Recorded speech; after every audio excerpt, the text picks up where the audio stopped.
അസ്സലാമു അലൈക്കും വറഹ്മത്തുള്ളാഹി വബറകാതുഹു. പിന്നെ അള്ളാഹുവിൻ്റെ മഹത്തായ അനുഗ്രഹം കൊണ്ട് ദീനി ദഅവത്തിൻ്റെ ഭാഗമായി തൻബീഹ് എന്ന പരിപാടിയിലൂടെ ഏതാനും ചില ക്ലാസ്സുകൾ റെക്കോർഡ്സുകളൊക്കെ വളരെ നല്ല നിലക്ക് നടത്തിക്കൊണ്ടിരിക്കുന്നതിൽ വലിയ സന്തോഷമുണ്ട്. ഇതിനു വേണ്ടി പ്രവർത്തിക്കുന്ന മുഴുവൻ ആളുകളുടെയും എല്ലാ ഖൈറായ ഉദ്ദേശങ്ങളും അല്ലാഹു പൂർത്തീകരിച്ചു കൊടുക്കുമാറാകട്ടെ.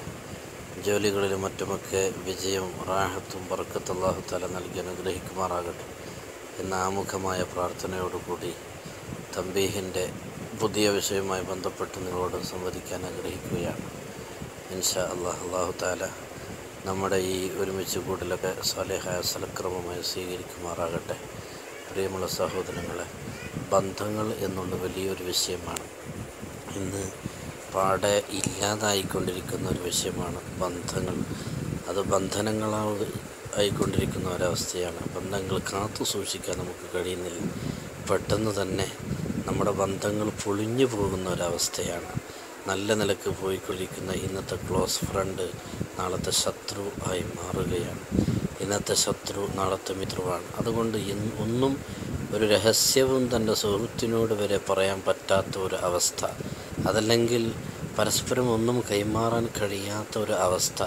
ഇന്ന് ഒപ്പം നിന്ന് പ്രവർത്തിച്ചിരുന്നവർ, ഇന്ന് തിന്മയൊക്കെ ഒപ്പം നിന്ന് തിന്മ ചെയ്തിരുന്നവർ, അല്ലെങ്കിൽ തൻ്റെ എല്ലാ പ്രവർത്തനത്തിലും ഒപ്പമുണ്ടായി, നാളെ ശത്രുവായി വരുന്നു. ശത്രു ആയതിനു ശേഷം നമ്മൾ ഇന്നലെ വരെ ചെയ്തത് മുഴുവനും തൻ്റെ ശത്രുവിൻ്റെ മുന്നിൽ അതെല്ലാം ഒരു തിന്മ ആയി, അതല്ലെങ്കിൽ നന്മകളെ തിന്മയായി കാണിച്ചുകൊണ്ട് മറ്റുള്ളവരുടെ മുന്നിൽ അനാവശ്യമായി പരദൂഷണവും ഗീബത്തും നമീമത്തൊക്കെ ആയിട്ട് ഇങ്ങനെ പോകുന്ന ഒരവസ്ഥ. പല നിലക്കുള്ള പല വിഷയങ്ങളും ഇതുമായി ബന്ധപ്പെട്ടുകൊണ്ട് ഏതായാലും എനിക്ക് പറയാനാഗ്രഹിക്കുന്നത്, നമ്മുടെ ഈ ബന്ധങ്ങൾ നല്ല നിലക്ക് സുദൃഢമായി മുന്നോട്ട് പോകാൻ നമുക്ക് കഴിയണം. ഒരു വാട്സപ്പ് ഗ്രൂപ്പിൻ്റെ അകത്ത് ഒരു 80, 90, 100 ആളുകളുണ്ട് എങ്കിൽ അവർ പരസ്പരം സ്നേഹത്തോടു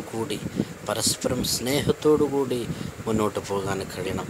നമ്മൾ ഈ മെമ്പർമാർ 80, 90 മെമ്പർമാർ ഒരു ഗ്രൂപ്പിനകത്ത് ഉണ്ട് എങ്കിൽ ഇതിൻ്റെ ഒരു മെമ്പർ മരണപ്പെടുമ്പോൾ മറ്റുള്ള മെമ്പർമാരൊക്കെ ആത്മാർത്ഥമായി പ്രാർത്ഥിക്കാൻ കഴിയണം. എന്നാൽ നമ്മുടെ ബന്ധങ്ങൾ പരസ്പരം നല്ല നിലക്ക് ഉണ്ടായാലേ അത് സാധ്യമാവുകയുള്ളൂ.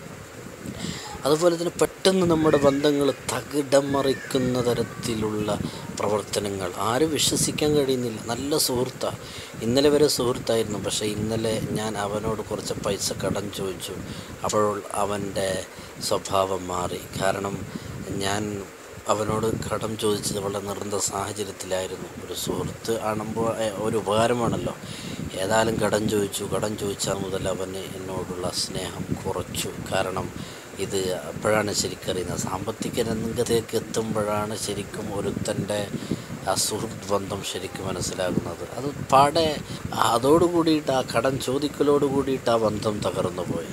അതല്ലെങ്കിൽ വേറെ ഏതെങ്കിലും സാഹചര്യങ്ങളിൽ എന്തെങ്കിലും തൻ്റെ സുഹൃത്തിന് വേണ്ടി പൈസ കൊടുക്കേണ്ടതോ അല്ലെങ്കിൽ തൻ്റെ ശരീരം കൊണ്ട് സഹായിക്കേണ്ടതോ ആയ ഒരവസ്ഥ വരുമ്പോൾ ചില ആളുകൾക്ക് ഇൻട്രസ്റ്റാണ്, അങ്ങോട്ട് ബന്ധം കൂട്ടുകയാണ്, ചില ആളുകൾ കുറക്കുകയാണ്. അങ്ങനെയല്ല വേണ്ടത്. നമ്മുടെ ബന്ധങ്ങൾ വീണ്ടും സുദൃഢമായി അത് കാത്തു സൂക്ഷിച്ചുകൊണ്ട് വീണ്ടും അത് കൂട്ടാൻ ശ്രമിക്കുക. എങ്ങനെ പരസ്പര സഹോദരങ്ങളാവുക എന്നുള്ളത്, പിന്നെ നല്ല നിലക്കുള്ള ബന്ധങ്ങൾ സ്ഥാപിക്കുക എന്നുള്ളത് വളരെ സ്തുത്യർഹമായ നിലക്ക് ഒരു ദുആ കിട്ടിക്കൊണ്ടിരിക്കുകയാണ്. അഭാവത്തിലുള്ള ദുആ ഏറ്റവും വലുതല്ലേ. റസൂലുള്ളാഹി പറഞ്ഞു, ഒരു സുഹൃത്ത് തൻ്റെ അഭാവത്തിൽ ഒരു മുഅ്മിൻ മറ്റൊരു മുഅ്മിന് വേണ്ടി അഭാവത്തിൽ ദുആ ചെയ്യാണ്, എന്നാൽ തീർച്ചയായും ഫലം കാണുക തന്നെ ചെയ്യും എന്ന്. അതായത് നമ്മൾ പരസ്പരം ദുആ ചെയ്യുക. നമ്മുടെ ഈ സുഹൃത്ത് ബന്ധങ്ങൾ അള്ളാഹുവിന് വേണ്ടി ഒരാളെ സ്നേഹിക്കുകയാണെങ്കിൽ അർശിൻ്റെ തണലുണ്ട്, സ്വർഗമുണ്ട്, ഇഷ്ടംപോലെ ഹദീസുകൾ ആ വിഷയത്തിലൊക്കെയുണ്ട്.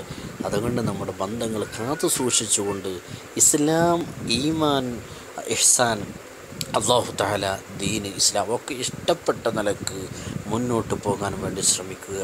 അള്ളാഹു ഇഷ്ടപ്പെട്ട നിലക്ക് നമ്മുടെ സുഹൃത്ത് ബന്ധത്തെ നിലനിർത്തുകയാണ് എങ്കിൽ തീർച്ചയായും നമ്മൾ വിജയിക്കുക തന്നെ ചെയ്യും. ഈ ഓഗസ്റ്റ് 15 നമ്മുടെ സന്ദേശം അത് തന്നെ ആയിക്കട്ടെ.